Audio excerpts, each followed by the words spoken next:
Chernobyl, a name that a continent can never forget, whose explosion in 1986 led to the worst nuclear disaster in human history. The infamous exclusion zone is now under Russian control, with Ukrainian presidential advisor Mikhailo Podolyak calling the totally pointless attack yesterday one of the most serious threats in Europe today. Now, radiation at the disused nuclear plant is reportedly exceeding control levels. Well, let's talk to nuclear expert Dr. Arnab Basu. Thank you for joining us. I mean, should we be worried about what's going on in Chernobyl? At the moment, of course, the risks that we are seeing and elevated sort of radiation levels within the exclusion zone are probably being caused by the disruption to the soil and surrounding areas by movement of material, tanks, vehicles, and so on. So those are reasonably can be localized. The containment is easy, but of course there is a huge amount of radiation within the reactors itself. Although the risk is low, but any big large-scale disruption, either to the outer shell, which is at the moment containing the actual reactor, and can cause real problems.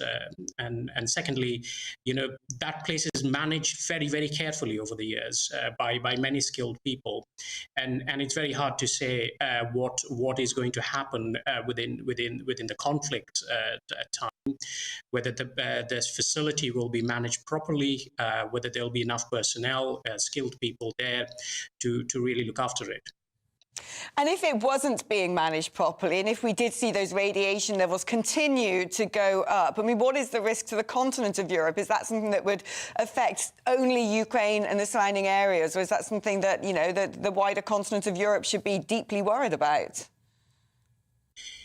At the present time, unless there is a serious explosion or by an incendiary device within the contained sort of reactor environment, I think the risk to wider Europe is not that very high, because the disruptions on soil and surrounding areas in what is known as the Red Forest could be contained and could be pretty local.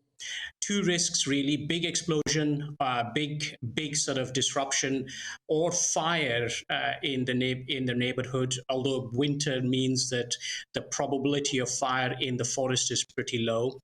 So at the moment the risks are low, but of course this contains a lot of radioactive material, and radioactive material in hands of bad actors could be a source of worry.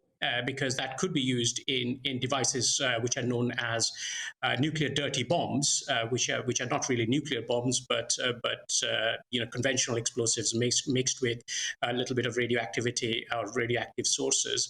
That's more of a concern, I think. So I think our surveillance of movement of nuclear material, our detection sort of capability, and so on, really needs to be sort of ramped up, and we need to be very vigilant that radiation sources are not ending up with bad actors at the moment. Yeah, Dr. Arnab Basu, thank you so much for coming on and explaining that to our audience.